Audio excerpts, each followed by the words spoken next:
Le frein principal, c'est la réglementation d'une manière générale, ce qui est plutôt une bonne chose quand même parce qu'on est censé mettre sur le marché des produits qui sont vérifiés, sécures, fiables, etc.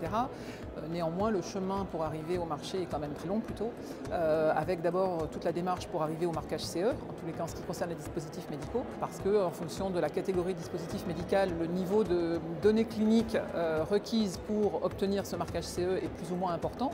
Plus les études cliniques sont lourdes, plus ça prend du temps. Et accessoirement des moyens aussi financiers. Et puis une fois qu'on a le marquage CE, ça ne signifie pas forcément l'accès au marché, puisque en France, on a un système solidaire qui fait que si un produit n'est pas pris en charge, il n'est pas acheté. Donc ça veut dire qu'il faut accéder au remboursement. Et pour accéder au remboursement, les prérequis cliniques et les preuves cliniques nécessaires pour que la Haute Autorité de Santé donne son visa font qu'elles doivent être développées et ça prend pas mal de temps. Si vous rajoutez à ça une petite couche d'intelligence artificielle qui nécessite de la donnée, bien sûr, il faut, pour développer le produit, avoir accès aux données. Et un des freins, c'est l'accès aux données. Il faudrait que la France soit non pas libertaire sur l'accès aux données, parce que bien sûr il faut sécuriser les patients là-dessus, mais en tous les cas faciliter l'accès aux données, sinon effectivement les fabricants vont aller chercher de la donnée ailleurs.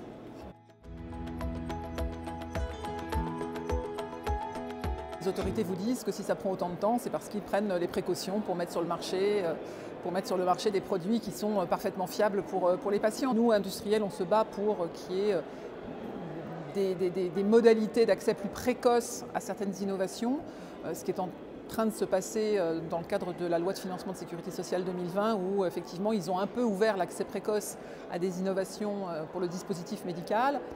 Bon, savoir si ça changera grand-chose à la rapidité d'accès au marché, on est un petit peu dubitatif.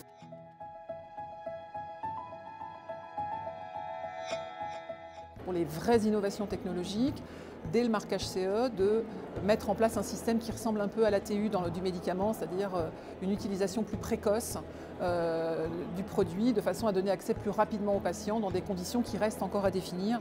Les études cliniques qui sont menées dans le cadre du marquage CE et du remboursement sont tellement encadrées dans des essais randomisés, contrôlés, que ce n'est pas toujours des patients de la vraie vie.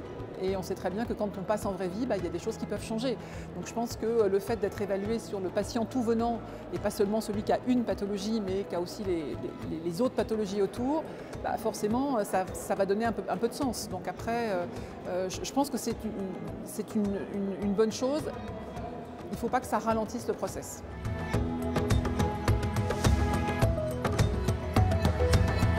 Les solutions, elles vont devoir passer la barrière du marquage CE quoi qu'il arrive.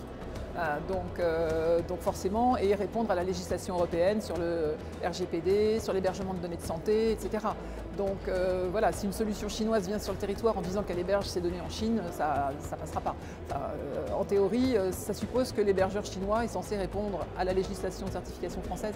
J'ai quelques doutes. Donc oui, il y a quand même cette protection qui est le marquage CE, l'entrée sur le territoire européen qui est quand même réglementée. Il ne faut pas qu'on soit entre une France trop rigoureuse et une Chine qui est complètement sans aucune barrière. Il faut trouver le juste milieu, mais c'est vrai qu'aujourd'hui, il ne faut pas se leurrer, les industriels vont déjà chercher des données ailleurs. Et il y a même des pays européens où c'est plus facile et plus rapide. Donc toute la démarche qui est en train de se mettre en place en France en ce moment avec la création du Health Data Hub est une initiative majeure et vraiment capitale pour la France, à condition qu'on ne mette pas autour de ce hub des barrières qui enlèvent toute l'attractivité que pourrait avoir le hub pour les industriels.